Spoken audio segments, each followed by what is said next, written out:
All right, Luke, we're going here, man. Welcome to the show. Thanks for having me, man. I'm really excited. How happy are you? It's good. Must be good to be home in the summer. I know when all the hockey guys come on, they're just happy to be away for 2 months and just kind of relax. Yeah, no, it's really good. Last year it was obviously a bit of a shorter summer with we went to the finals and then had the combine and then the draft and then development camp. So this year, unfortunately we got eliminated in the first round. So I was home, start of April, mid-April, and then I've been home since then. So it's been really good. I'm enjoying every minute of it. You don't really, you learn to really cherish your time at home once you go away for 10 months. So what do you do like first thing when you get home? Like what's your relaxation key? What do you do? Just nothing? Just sleep every day? Well, you usually take like 1 to 2 weeks off. By like the end of the second week, you're itching to get back at it. But this year, actually, I went to Florida with my buddies. Actually, I went to Florida with Jack. Oh, did you? And one of my buddies, Jake. So yeah, we get away for a week, played golf, played 2 rounds a day, sat by the pool. What part of Florida? Dunedin. Yeah. Where's that down? Is that by Miami? It's by Tampa. Yeah. Oh, it's down there. Yeah. South. So yeah, it was really nice there, and it was just so good to get away and just get your mind off things. And I had my shoulder injury too, and I was just kind of recovering from that. So it was really good. Bring the mic a bit closer. Sorry. What happened to your shoulder? Actually, the last weekend of the regular season, I dislocated my collarbone. It's always the last weekend of the regular season. I know. So I had to get surgery like that night, and then I obviously missed the playoffs. So it was tough, but Is it painful? I heard that's the most painful break ever. Yeah, like I didn't break it, I dislocated it, so it was different. Like I couldn't really breathe. I had to get in the ambulance, so it was tough. But with your gear on? Yeah, gear on, skates on. It was. Did you get the stretcher off the ice? No, I actually skated off the ice. I wanted to go back out, and then Attaboy. I tried. I realized I probably wasn't a good idea, so yeah, whatever. Couldn't really breathe, but no. So your life, man, like you're an NHL prospect. Was this in the cards when you were playing Bantam hockey, or did you know that you'd be at this level, or did it kind of come year by year? Like maybe I can do something with this hockey thing. Yeah, well, I always kind of played like the top level, but it's something you dream of. I know that's a cliche, but it's true. You don't want to say that you're gonna do something, or you obviously want to, but just kind of year by year, like you said, you just kind of progress, and then it didn't really kind of hit me until I'd say probably Christmas of last year, where I had a really good first half. I was talking to NHL teams. Things were going really well, and then just kind of carried that momentum into the second half, into the playoffs too. I think that really helped me, and then but from probably mid-May to end of June, I just tried to like soak it all in, because it only happens once. And then this year, when I see I had some buddies that got drafted, it's kind of like you kind of miss it. But no, it was really cool, and obviously it's a pretty big honor, and I was obviously really happy with how it worked out. So when you're saying you started to feel the confidence and you started talking to NHL scouts and things like that, what do you think the key was to your confidence in playing good hockey? Because most people just say it's time and it's more reps, and the more you play in the queue, the better you're going to get at it. And like you said, NHL scouts will start to talk to you, but then there's some players that never really get a hold of their game, and they're never really able to flourish at that level. So what do you think your key to success was in order to catch the scouts of NHL? Yeah, teams? Obviously, I was on a really good team that year. We had I kind of played behind like Barry Boulay. He actually got Rookie of the Year in the AHL last year. See, we played for Syracuse, right? Yeah. That guy's nasty. Yeah, he's unreal, man. He's gonna play in Tampa next year, I'm pretty sure. We'll see. Yeah, and then obviously Drake was there too in the second half. So I forgot about that. Yeah, so playing behind guys like that, and I had an unreal coach who he's been around. Joel Bouchard, he's been around for a while. Yep. He played in the NHL. He knows what it takes. He knows how to get the best out of his players.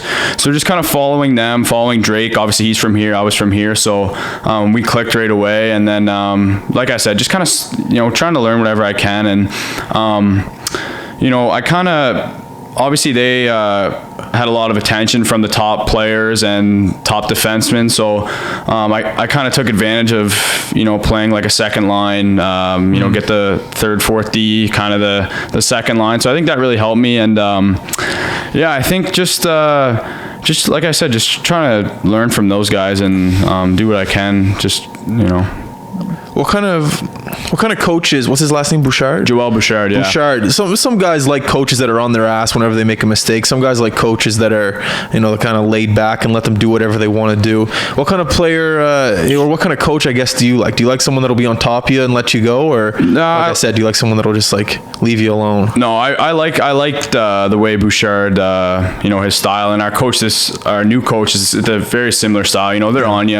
Obviously, you're gonna make mistakes. They'll let you know. It's not really about that. It's kind of about playing the right way and limiting those mistakes and not making them twice. But Bouchard was definitely a bit of an intense guy. Yeah. He's on his players. He wanted to win. He got the best out of his players, and I really like that style. What's it like being an English player in a French town in the Q? Is it like, don't you guys have to speak English in the room? Yeah. No. So all the practices and all the meetings and most of the guys speak English to a certain degree, so it's not really that tough. It's not as tough as people kind of portray it, but my billet family was fully bilingual too. Sick. So it's obviously a bit different because you have to order your food in French sometimes, or you don't understand menus and stuff. So that can be tough. But you know what? It's not that bad. And Blainville is only like 25-30 minutes from Montreal. So sick. Yeah. So it's decently English. Like there's a decent amount of English there. Like guys who play in Rouen, Val d'Or and stuff, it's probably a little different, but for me, I know it wasn't that big of a transition. Did you go to any Habs games this year? Yeah, actually, well, I went to see Drake. I watched Drake play. Oh yeah, when he's up in Ottawa. Yeah, so he played against Montreal, so that was the only one I got to. It's kind of like a big commitment. You gotta get downtown, and then you got to buy tickets, obviously, and then you don't get home till late, and if you're practicing or playing the next day, then it can be tough. So I got out to one, but this year I'd like to get out to more. Do you have a car up there? Yeah. Oh, that's nice. I drive up. It's like 12 hours. It's pretty tough. Well, that's not bad at all. No, it's not bad. Like, it's worth having a car up there for sure. Do you guys ever practice at the Bell Center? No, we never have. No, we like I said, it's probably 25-30 minutes, and we actually have a really nice facility too. So. I've been there before. Yeah. It is nice. Yeah, it's very nice. You got the track up there, right? Track up there, big gym. The rink's only like 3. It's like it's not a full bowl. Yeah. Yeah. So, but it's a really nice facility, and I love the rink. So, do you guys got a good room in there? Yeah, it's really nice. It's pretty modern, new. Nice. Nice stalls, nice dry stalls. We got cold tub, hot tub. Nice. All that stuff, sauna. So you can't complain at all. You guys have nice jerseys. I like the clean black and white. It's a very underrated jersey, I think, in the Q, because no other team, not that I can think of on the top of my head, has those colors. Yeah, no. I really like our jerseys too. Just like you said, simple, but they look very sharp. So, and we have a third jersey too. We never wear it. It's the yellow. There's yellow in it. It's gray, yellow, black. So that's what I love wearing those. But we only wear them twice a year. So. Yeah.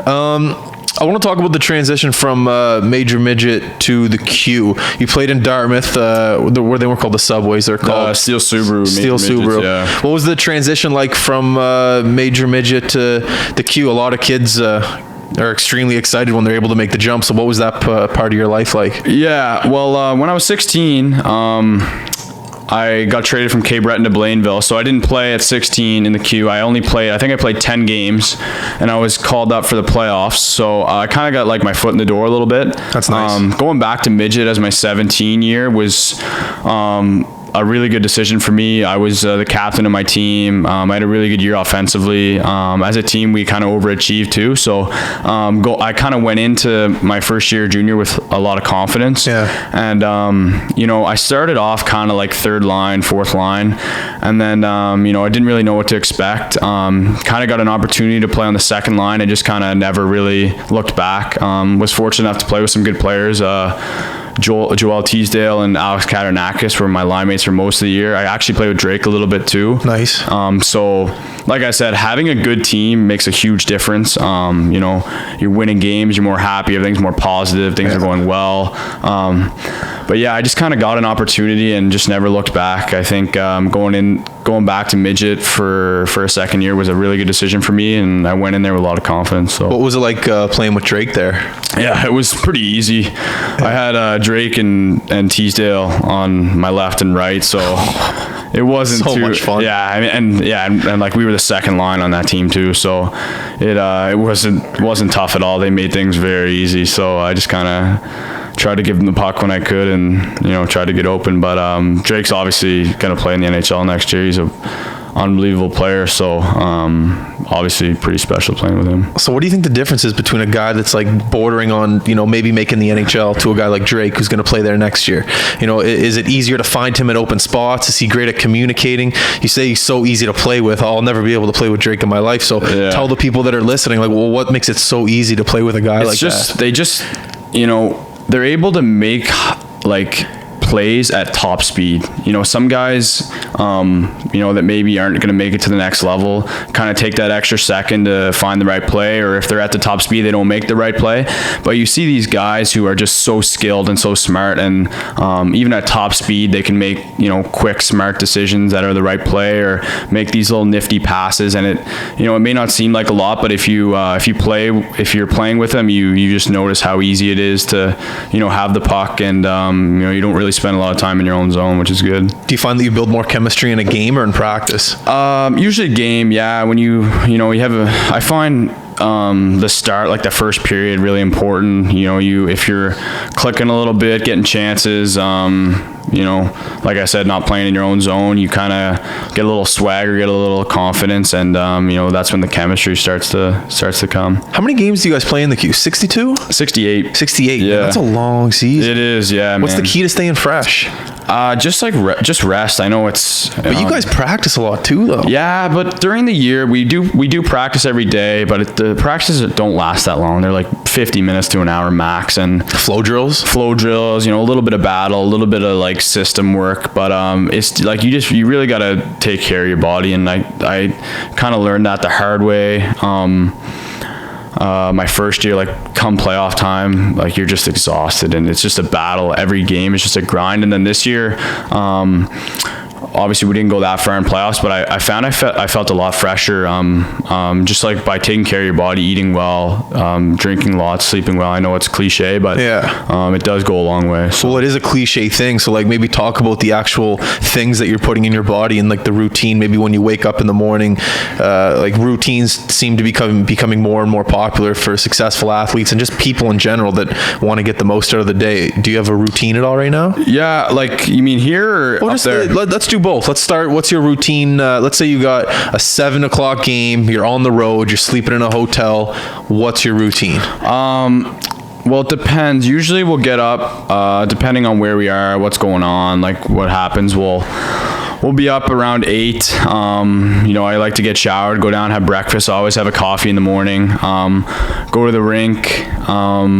Depending on what we've played, if we practice the previous day, sometimes we don't morning skate. Do you like the morning skate? I love morning skate. Yeah, I just kind of get my legs going. We always have the option of morning skates, but usually we try to stick together as a team. So we just kind of do like a stick handling activation, run a little bit. So we get that going, and then after we'll have like our trainers make us sandwiches, just kind of like a little snack to tide us over until pregame meal. Okay. So then after that, we'll head back to the hotel. Usually it'll be around 12. We'll get back. I like to nap for an hour and a half before a game, so I usually nap 1 to 2:30. Pregame meal is usually at 3. Yeah. So from 12 to 1, I'll just like watch Netflix or watch YouTube or fun, then fall asleep. Yeah, then fall asleep from 1 to 2:30. Wake up, always shower. I probably shower like 3-4 times a day. Just like don't tell the environmentalist people that. Oh yeah, just like get in, get wet, and get out. Just kind of like wake myself up. Do you shower before the games too? There's some weirdos like that. Like they'll jump in the cold water before they put their gear on. I usually have I usually have a cold bath, a cold tub the night before. Really? Oh, like in your hotel or just at your billet's place or something? Or at the rink before every game. So I think I've been doing that for 2 years. That's a cool thing I think about the Q is that you don't have that midget. No. So how do you find out that you like that? You're just like, oh, you see other guys do it, and you're like, I'm going to try that. And it's just kind of trial and error. Yeah. Like the first kind of month, you're just trying to get used to the league, used to everybody, used to your routine.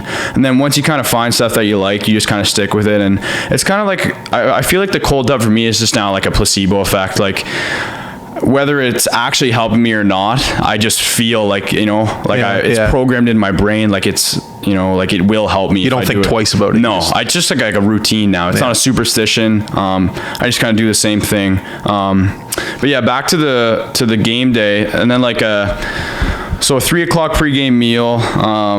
So we'll get back like 3:30. We'll usually leave around 4:30 to get there for 5. So for an hour, I just kind of talk to my roommate, listen to music, shower again, a little cold shower, just kind of wake yourself up.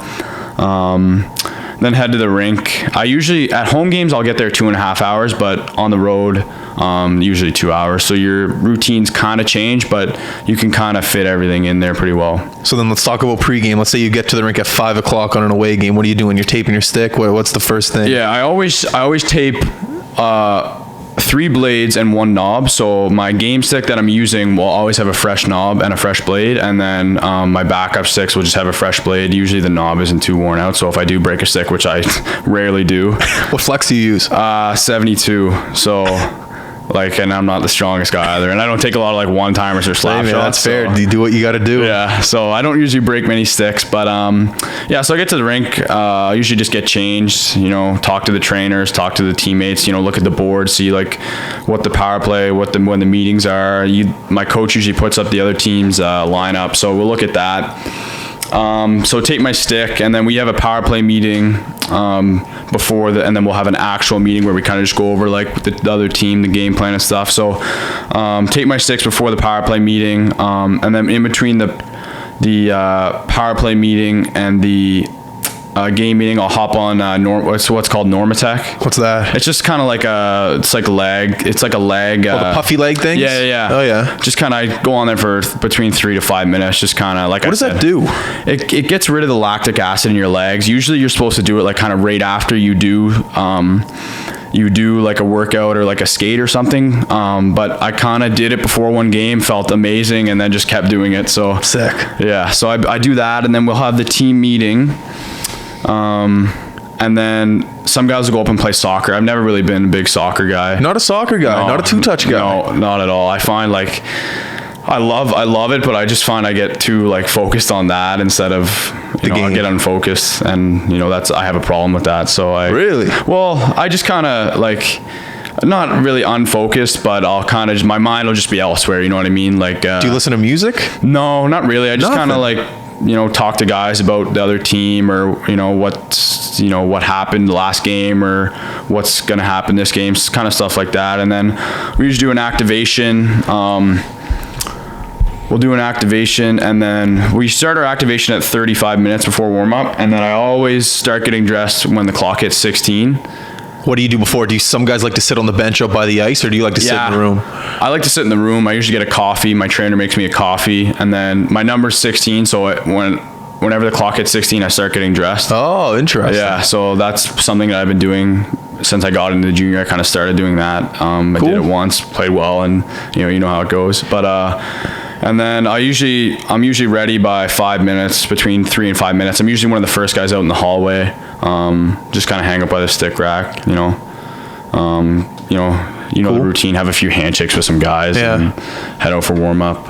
Do you guys have to button up your chin guard in the queue when you go around a warm up? Yeah, you do. You don't technically have to, but in the queue, everyone does. In the O, no one does. Some guys in the queue who are like, big wigs, sick, like Lafreniere. Like if Lafreniere like undid a strap, like no one would say anything. Yeah, he's just that good, and What's it like playing against him? Well, he's actually from Montreal, so whenever he comes into town, he the rink is packed. Yeah, and I remember one game, the first game we ever played them. We were the best team in the league, and we were up. I don't know what it was. We were up like 4-1 or something. He scored 4 goals and they won 5-4, and it was just like, no, it was unreal, dude. I'll never forget it. Just like as a 16-year-old too. All in one period? No, not in one period. I think it might have been 2. But anyway, it was just like he just dominated the game as a 16-year-old, and even this year he's just so dominant, and you can tell that there's like a buzz in the rink when he's playing, because the rink is just sold out every time he's there. The Bauer just had a camp out in Boston with all their NHL guys. Yeah. Like all their NHL guys, and he got He to was go. there, yeah. Oh, Him and Jack Hughes, I saw a picture of them together. So Yeah, they're all just out there. Yeah. He's going first. For sure. Well, yeah. I mean, he's this year's draft. Yeah, he'll go first. Is he? He's 17, so He's 17. So this is his draft year. Yeah, so he'll be on the World Juniors for sure. Yeah, he was on it last year. So Yeah. so he'll be on it for sure. Again. He had to wear a cage last year, didn't he? Yeah, like McKinnon and Durant had to when they were underage. Oh yeah. So are you going into your 19 year or 20? 19. Yeah. So you could potentially be on that team. Yeah. Well, I think that's obviously, it'd be unbelievable to do that, but I'd have to, tear it up the first kind of half, and we'll see what happens. Like, I don't know. Dude, you're going to be a leader on that team. Yeah. And in the queue. Yeah. In general. We'll see what happens. Obviously there's so many good players in Canada, and you got to, well, fuck, you're one of them. Yeah. Well, yeah, we'll see what happens, but obviously that'd be pretty special. But, I try not to I've done that in the past. I kind of try to set goals and stuff, and when you don't achieve them, you just kind of whatever sucks. Yeah, like last year I wanted to be on the Subway Series team. Yeah. Obviously I didn't have a great start to the season, so obviously kind of knew that probably wasn't going to happen. So I kind of, ever since that kind of happened, I started to not really try to set goals, just try to do my thing, kind of play my game, and see what happens. So what are you doing now from day to day? Where are you training at? I train with Lexi Pianozzi. He's the Penguins trainer. Yeah, he trains the Penguins. So actually, this year I've been training with a lot of pro guys, which I think has really helped me. You on the ice with Sid and those guys? No, not yet. For them. Just no. Well, I don't know. I know Drake and Shane are out with them, and so those guys are out with them. I've been kind of skating with Jill a lot. I've been skating with Jill and Daryl a lot. I do a skate with Tyler Nogler too. Just kind of with the junior guys, that are from around here. I just I know all those guys. We have a pretty competitive group all together. So those are really good skates. And in the gym, I train with Matt Highmore, Logan Shaw, Andrew Schufelt. Jared McIsaac just got back too. He's rehabbing his shoulder, so he's been in there. Anthony Peters, Andrew Gordon. So we kind of have a Ryan Penny's there too. We have a pretty big group. We kind of split it 3 and 3 or whatever, depending on the day, and we do turf workouts together and stuff. But this year compared to last year, just kind of training with them, you just kind of see how committed and how hard they work, and it just kind of it drives you a little bit more. And I think I've learned a lot from those guys. So training this year has been really well. Obviously, last summer I think I only had 5 or 6 weeks to train, just because with the busy summer, and I only got home July 1st. So after the draft or after camp, sorry? Yeah. I kind of got home, went to the combine, got back for another week, took a week off, went to the draft, went to the development camp, got home July 1st, and left the 14th of August. So it was pretty, it was a short summer, and this year I'm fortunate it's a little bit longer. So, well, when I saw you at the baseball game with the sushi, I'm like, oh man, that's the guy who's loving summer right now. Oh man, I've been just crushing sushi, and I've been going to there's a new spot in Burnside, the Poke Bowl, Ponzu Bowl. We went there. We got invited to go to their opening. It was a private opening, not to the public, really? and we got to go sample everything. We got to go back in the kitchen. Really? I can't. I'll tell this now. It's not a big deal. But the owner of that place, Bill, he owns Habaneros and cheese curds. Yeah. He's going to be coming on the podcast. Really? We're going to go to his place. Apparently, this guy has a bunch of stories. He was cooking in the 2010 Olympics in Salt Lake City. No way. And he said that he cooked for some amazing people and got to talk to them because they loved his food so much. That's unreal. He has a bunch of stories, and he's going to come on. I'm excited to have him on. But anyways, Ponzu's great food. Oh man, amazing I love food. it. I go there I work out at the Forum, so I kind of and I live in Cow Bay, so I kind of drive on the circumferential, so I'm always going there every day for lunch. I get a salmon rice bowl every day. Just crush it. I got spicy chicken last time I went. Yeah, it's good. Oh yeah, everything's man, good. I love that place. It's awesome. What was it like growing up in Cow Bay? It's good. It's still to this day it's a little bit annoying just because it's kind of far from everything. To get into Dartmouth, it's probably 15-20 minutes. But between houses, there's, I think I live on an acre land.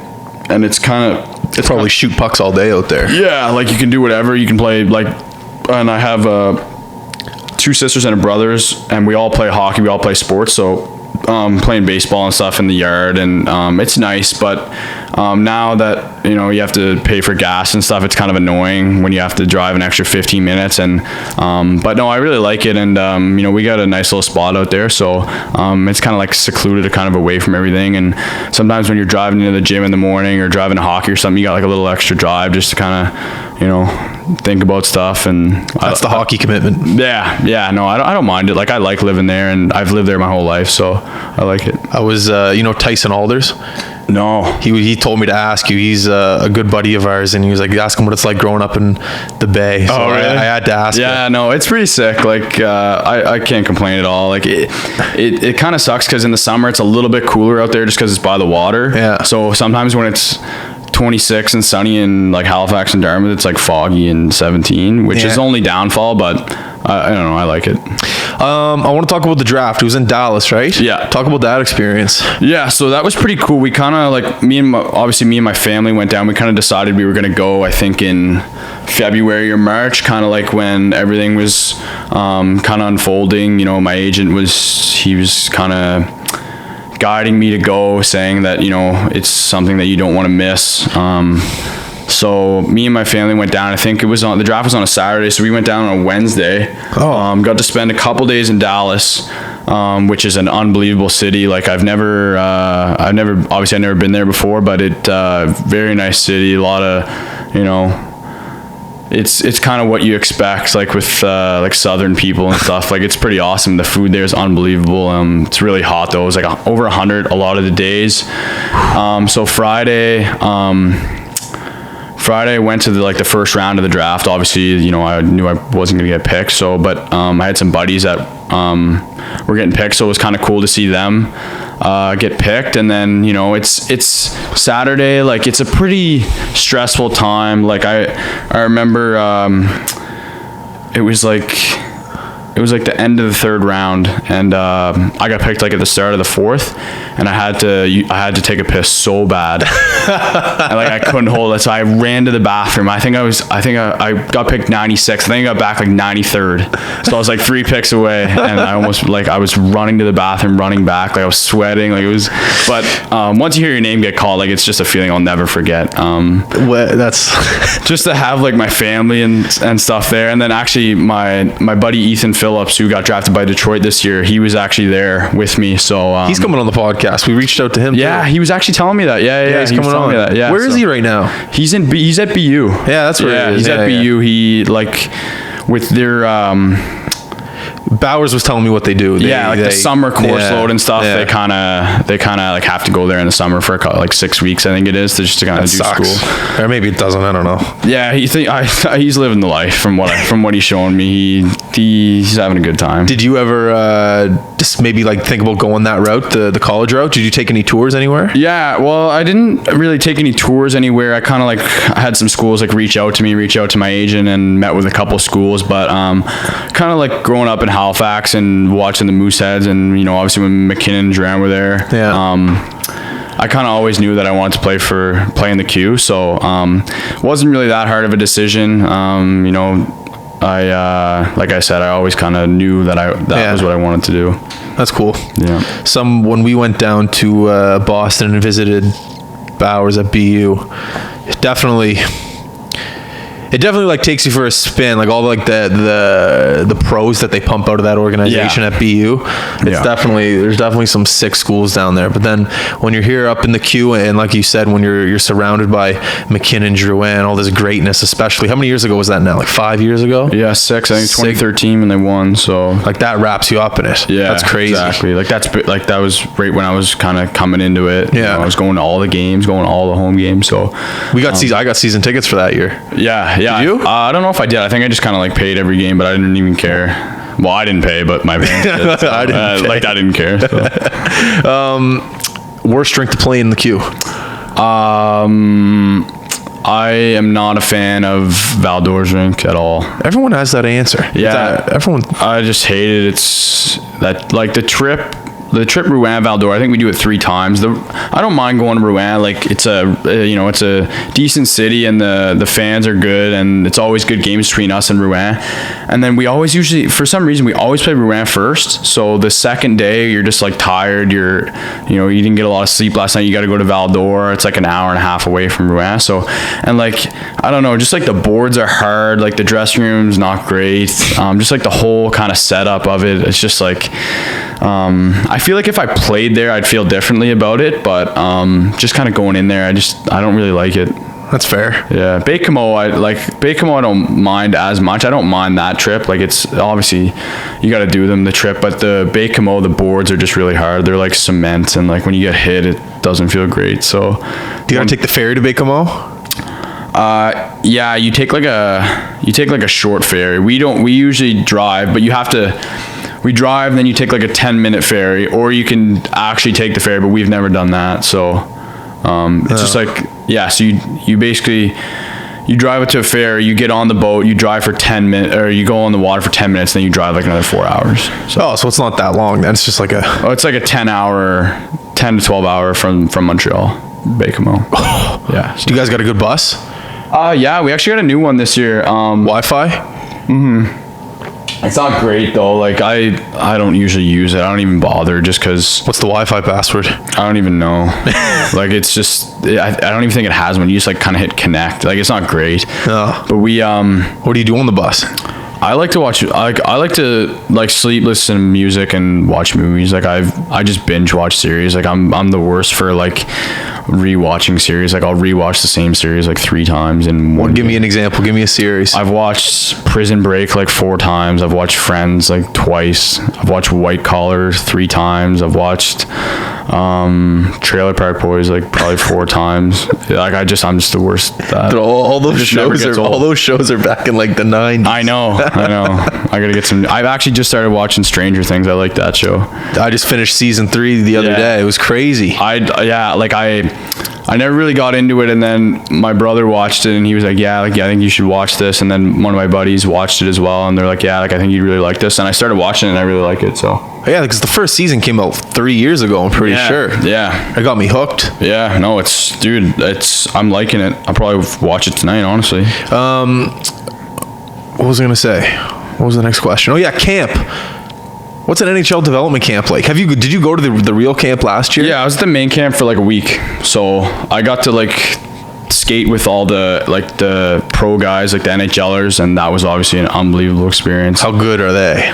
Like those guys are just so good. Even like the 4th line guys, they're so skilled and they're so strong, so fast. They can shoot, like they can do everything. But the development camp, obviously last year I was pretty nervous going in, like first time, didn't really know what to expect. But everyone there was like really welcoming. Obviously it's a tough week. Like I'm not gonna lie, it's pretty draining on your body, kind of like mentally and physically. Yeah.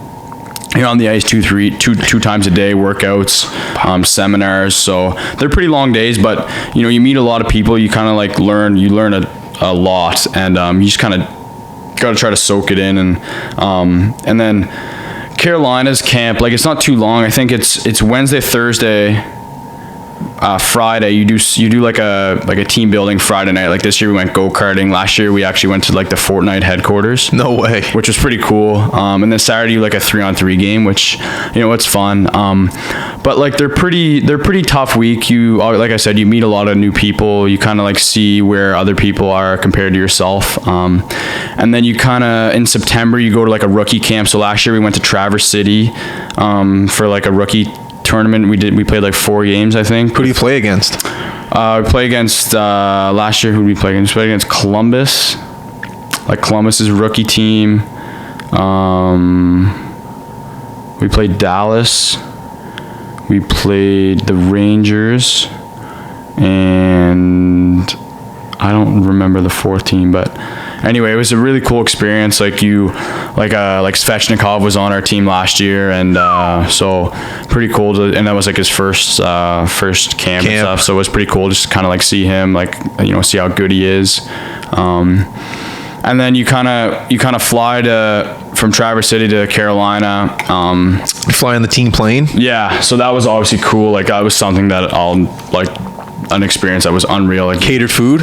like they bring you out a menu. There's like a sushi bar. No. There's like, you get your own like seat, like kind of like this. All you can eat? Yeah, well, you just kind of like, I wasn't very comfortable, so I kind of just got like one meal and was just like, okay, I'm good. But if you wanted to, I'm sure you could get as much as you wanted. Like you can get, I think I had like a steak. And you had a steak on the plane. yeah, so like it's just so like world class that like I couldn't even believe what was going on. Like they bring you like a menu, like you get, you know, whatever drink you want, like obviously not alcohol, but like, you know what I mean? Like, and you're on a seat like that? yeah, it's kind of like you get like a lazy boy. Yeah, it's similar to this. So, dude, that's motivating in itself. Yeah. Just a plane. So you took like a 3-hour plane ride. You get to the hotel, you get like a day off, go in, do fitness testing. The way main camp works is you can only be at the rink for 3 hours. What do you mean? So like the NHLPA has a rule that all year, like you can only schedule stuff for 3 hours. So like we got there at 8:30, I think. We'll do like a team meeting, like video session. We'll go on the ice for about an hour, and then we'll do a workout, and then your day's done. So you kind of finish your day at 11:30, 12, and then you kind of do whatever you want for the rest of the day. Last year, actually, there was a hurricane. I forget what it was, Hurricane Irma or something. Maybe that was like an actual hurricane. Yeah, there was a legit hurricane. Like the power was out at the hotel in Raleigh. Yeah, so I was like, and you couldn't go outside, obviously. So I was stuck in my hotel with like there was no power, so there's no Wi-Fi. Oh, so it was like the other day. Did you guys lose power the other day?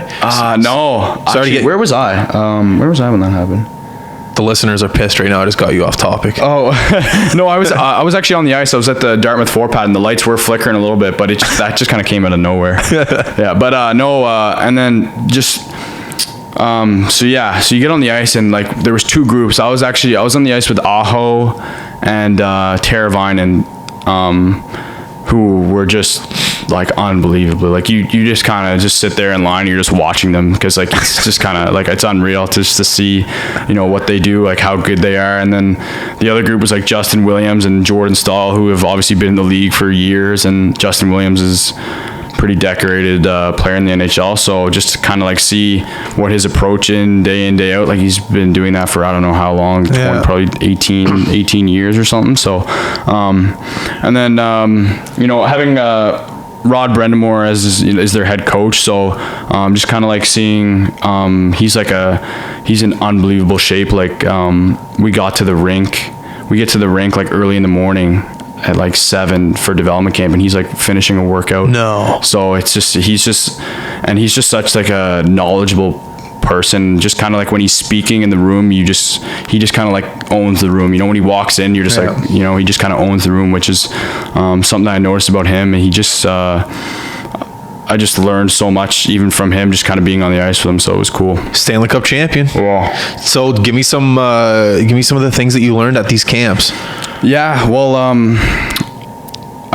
this year at development camp, Brendan Moore actually took like a couple of us, the centermen aside, and just kind of worked on us with face-offs, which is something that I thought was pretty cool. I saw a video this year of him working on face-offs with Bishop.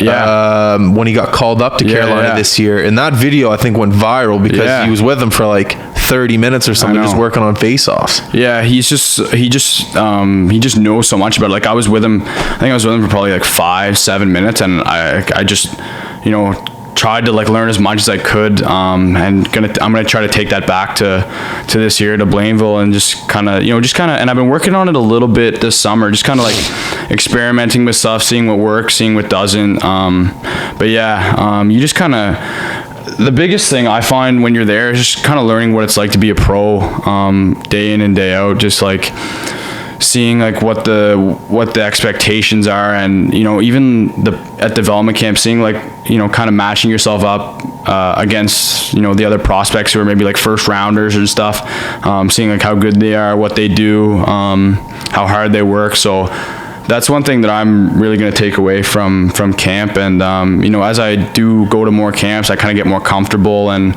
I'm able to just kind of be myself, which is good. Do you think that your style of game is right on track with the new NHL style of game? When I look at you, like you're not the biggest guy, but when I look at the NHL, you don't really see big guys. You see small, quick, speedy, shifty playmakers. Yeah. Do you kind of ever think about that and think I'm coming into the NHL at the right time? Yeah, I mean, I kind of think about it as I have a lot of room to develop. So that's maybe something that they looked at and were like, okay, he's got, decent skill and whatever, but he's not very big. He's got room to develop and grow and kind of work on, the things that he's good at and things that he's not good at, and maybe we'll see what happens later. But yeah, I wouldn't say I really think about that much. I just kind of do what they're saying. Obviously I'm not very close to being at that level yet. I still have a lot of developing, a lot of work ahead of me. So but yeah, I just kind of like I said, just kind of learn from them and do what they tell me to do, and just show them that I'm improving. And even I think I put on 13 pounds from last development camp to this development camp, which is it's a pretty big number in a year. So if I can just keep doing that, maybe 10 pounds a year, 10 pounds a summer is my goal. And by the time I'm 20, 21, if I can be 180, 190, then that's I said I don't like to set goals, but that's something that I am striving towards. Man, putting weight on while you're playing hockey is tough. Yeah. It's weight. Don't get me wrong. Like, as soon as you stop playing hockey, you're just a bag of milk. Yeah. Like, as soon as I stopped playing hockey, like the week after, I probably put on 20 pounds. But if you're skating every day, it's tough to put on weight, man. Yeah. It's a tough thing. I remember I was listening to, I think it was Colby Armstrong. He was talking on Hockey Night in Canada when he was first playing for Pittsburgh, and his training staff in Pittsburgh was like, man, you got to put on weight in order to play here. And apparently one of the things that they told him to do was to, after every practice, was go to McDonald's and get a big milkshake. No way. Get a big milkshake. Like, as soon as you're done, just drink a big ass milkshake. That's hilarious. That's apparently what they told him to do. And then he put on weight like that. And now he's a broadcaster for CBC. So there you go. Yeah. One thing that that I really took away that they told me is just not to like stress about it. Yeah, of course not. Not stress. Like, you're still young. Like, it's gonna come eventually. You just gotta, just try to stick with it and do. You knew that, but you knew that, though. Yeah. Like, you're a 19-year-old who is one of the best players in the queue, in my opinion. You're drafted by the Carolina Hurricanes in the NHL. Like I said, you're 19 years old. Most 19-year-olds don't have shit figured out. Yeah. The fact that you have a direction of where to go and they think that you're worried about your weight, don't worry about that. Who cares? Yeah. Exactly. You wouldn't be sitting in that chair if you were doing something wrong. Yeah, so, I guess so. You know what I mean? Have fun with this. Exactly. Yeah. I remember when I was 19 years old, I would have killed to sacrifice more. I guess at the time I realized, I wasn't going to go anywhere in hockey, and I didn't sacrifice as much as I wanted to. But if you're able to make the sacrifices like it sounds that you're making, I don't know. If you ask me, I think you'll be all right. Yeah. That's what I'm hoping for anyway. We'll see what happens. I always like to ask this question because when I was 19, I probably drank a bit too much than I should have. You're 19, the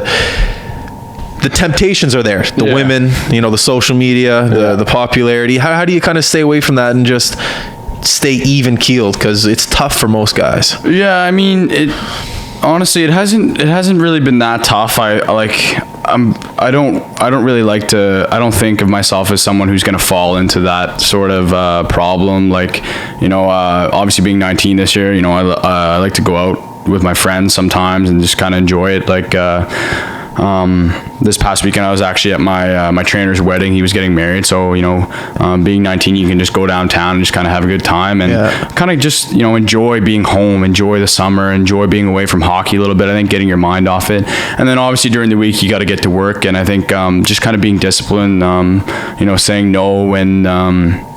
Learning to say no when opportunities come and you're like, okay, maybe I shouldn't do this, maybe I shouldn't do that, maybe I should eat this instead of that. I think I've been pretty disciplined with that. Obviously I still have a lot of work to do, which I've been working with my trainer on. But it's definitely, I've just been progressing kind of like in the discipline factor of it, like kind of knowing when to go somewhere, when to not, like I said. So it's not that bad. Steinberg had a good answer. He said that he just surrounds himself with people that have the exact same goal as him. Yeah. So like the people he trains with, he just goes out to eat with them. The people he eats with, he just plays hockey with. So like in the summer, they just have their own little clique and they just go everywhere together because if one slips up, then one guy will be on him type thing. Yeah, no. Well, I have I have a couple like different friend groups that I hang out with. So some of them, obviously the guys that I train with, like the junior players that play in my league and who I've grown up with playing against and playing with, and and then I have some guys like guys like Jack who who doesn't like play hockey anymore, and who I just like to hang out with. We golf. have golf. Do whatever. So I think, but yeah, no, that surrounding yourself with the right people is definitely important, and knowing when you're kind of when you need to slow down a bit or need to back off. So I guess we're almost on an hour here, but what do you have planned for the rest of the summer? I know you're going to Jordan Boyd on Saturday. Yeah, Saturday. Yeah. You didn't go last year, did you? No, I didn't go last year. This is my first year. Yeah, I'm excited. It's a great time. Yeah, I actually I was sitting next to Logan Shaw at my trainer's wedding, and he was kind of like he was like, "Hey, are you playing the Jordan Boyd?" And I was like, "No, I'm not." And he was like, "Okay, like let me get you in." And then he kind of got it set up. So I'm really excited. I wanted to play in it, and from what I heard and from what I can see, it's a really great event. That's whoever's setting that up is doing. Yeah, Greg. Yeah, he's he's doing a great thing he's going to help so many people. Yeah, it has been helping people. Oh, it has been. Yeah, I don't know how many years they've been doing it, but last year was our first year, and we had it was just good for us to be able to meet the hockey community, and we just met so many people. And I was saying in the intro that whenever things like this happen, the hockey community is so good at bringing people together. When the Bajo family, so that tragic thing happened, Jill had the game, and she fundraised, I don't know how much she fundraised, but thousands of dollars for that thing. And like whenever the hockey community comes together, it's crazy. So when you go to this tournament on Saturday, you'll see that. So many fans are there too, players. It's just it's a crazy event. For me, it's just something that's just like a no-brainer. It's a great event. Like you said, helping out so many people. It's such a great cause, and the hockey community, you'll see it definitely there. So funny story. We went last year, so we were like, all right, can we come this year? And we went and we applied for media passes. Like, hey, can we get some media passes? And then I was talking to the lady that hands out the media passes, and she's like, well, essentially every single guy that is playing, you've already had on the podcast, so you can just go in the room if you want. So we don't have media passes. Oh, really? We have all access. So no way. We'll be back with you guys in the Mooseheads dressing room and stuff. That's unreal. I might just bring my gear and pretend to be a pro. Yeah, I might as well. Do you have any extra Carolina gear? I can pretend I play for Carolina. No, actually, well, I don't know. Actually, no, I don't think so. I only have the college guys don't get to keep their gear, which kind of sucks for them. But that's rough. The junior guys get to keep their gear. So. Okay, well, you wear your Armada gear, and then I'll wear your Hurricane gear, so everyone will think I'm you. Sounds good. I get a small head though. I don't know if my helmet would fit you. You guys, what do you the CCM helmets? Yeah. Medium, small. Very small, very small. Yeah. Right small. Fuck. Yeah. What would you shoot, right or left? Left. Damn it. You're righty? Yeah, I'm a righty, but you have a 76 flex anyways. 72. 72. Oh, 72. It's whippy, yeah. How many sticks have you broke this year? Not many. No way. With a 72. Well, face-offs, that's when I break the most. Probably face-offs, but like I don't take one-timers. I just take like wrist shots and snapshots, so I don't break that many. Probably like in 68 games, actually I only played 61 plus practices. I probably went through like 10, which is it's not that many. That's not that many at all. Yeah, so it's pretty good. What kind of curve do you use? Sakic? I use a P90. I don't know. You got it's a pretty big curve. It's like the Backstrom and the Bauer. Oh yeah. Yeah. Wait, Backstrom. Is that like a cane? Is that like a cane? Like a heel? No, it's pretty big. And I use like a big toe. It's like mid. It's like mid, but it's like pretty big. Like it's like a decent hook. I'll see it on Saturday. Yeah, and I use like the max height blade too. What's that? So like a normal blade, it's obviously the same like width the whole time. Yeah. Like where the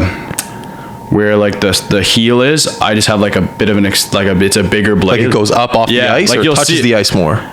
Well, it goes. It's just. It doesn't have anything to do with like touching the ice. It's just like bigger, like vertically. You know what I mean? Okay. You'll see it on Saturday. Like it's something that my assistant coach Daniel Jacob kind of, and it's pretty popular like amongst hockey players now. Like a lot of people have it. Yeah. Kind of something that he kind of brought to me in my first year junior, and it kind of like helps you with face-offs, and you feel better taking passes and stuff. It takes a little bit to get used to, but I don't think I could ever switch back. So you'll see it on Saturday, but it's pretty common nowadays. Do you guys get custom sticks in the queue? Yeah. Sick. Yeah, no, it's not bad. We get set up pretty well. So. You use grip or no grip? I use a lot of grip. Yeah. A lot of grip? Do you do the tape on the stick too? No, I've never been a fan of that. It ruins my gloves. Really? Yeah. What kind of tape do you use on the knob, white or black?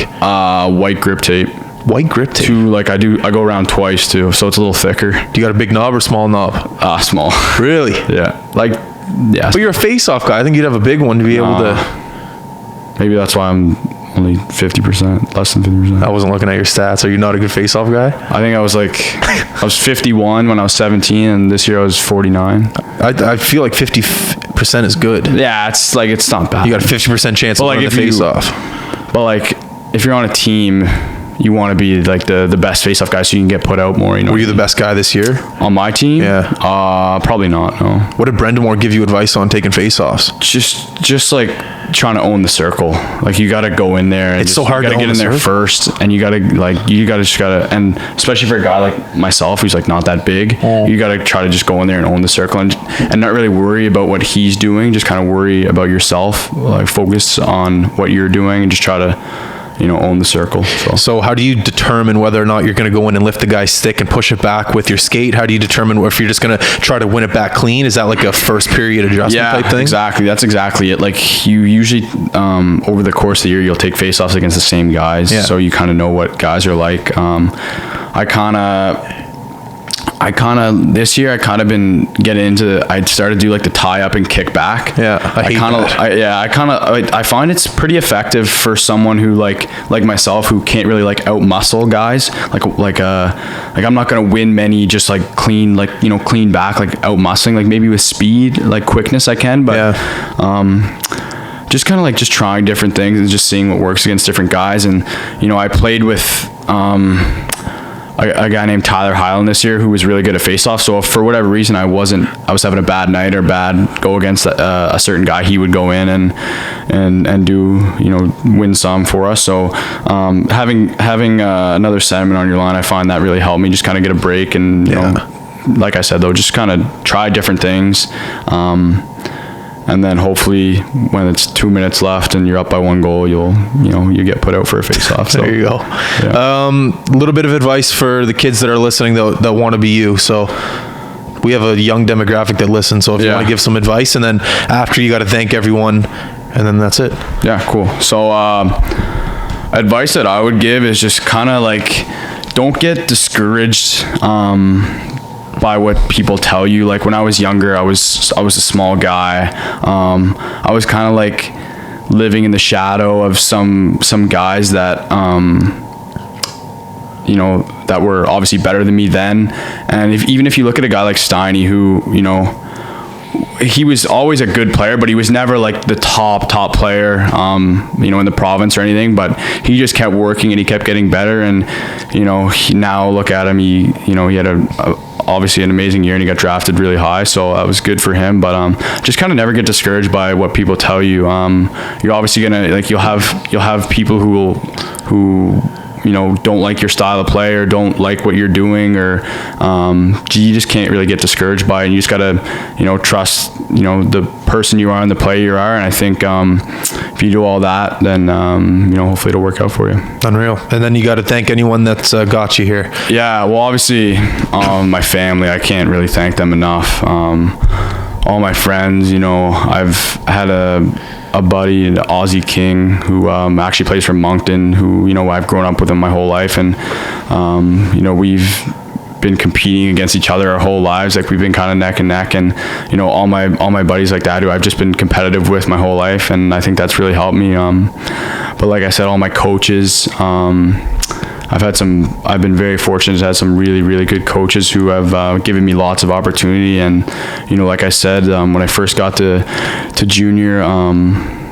Joel like kind of gave me an opportunity that, you know, because I just listened to him and I did what he told me to do and I worked hard. And I find if you do that, you'll get opportunity. And then once you get the opportunity, you really got to try to do what you can to you know, keep that. But you know, all my coaches and all my family, and I just can't thank them enough. And you know, even to today, they're still continuing to support me. So yeah.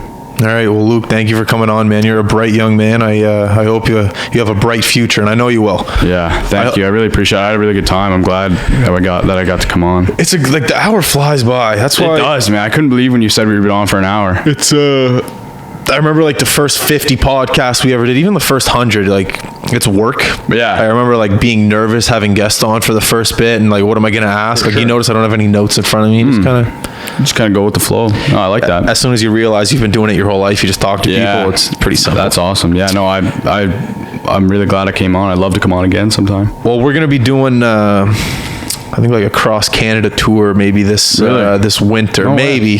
It's tough to do a cross Canada tour in like a car because the winter and shit. Yeah. But we might be in Montreal. My dad actually lives up in Quebec, so how far is Quebec from? Quebec City's like a couple hours, 3 hours. That's not bad then. Yeah, not too bad. So we'll see. We'll try to figure something out and like do maybe like a behind the scenes day with you up there. For sure. Yeah, that'd be great. All right then. Everyone listening, actually, I hope to see you in the World Juniors this year. I want to say that to you. I hope so. We'll see about that. You can do it. Everyone listening, make sure to go to all of our social media outlets. Like, subscribe, comment, YouTube, Facebook, iTunes, Instagram, Twitter, Facebook. I think I got them all. Yeah, sound like a lot. Got them all. All right, we're out, guys. Peace.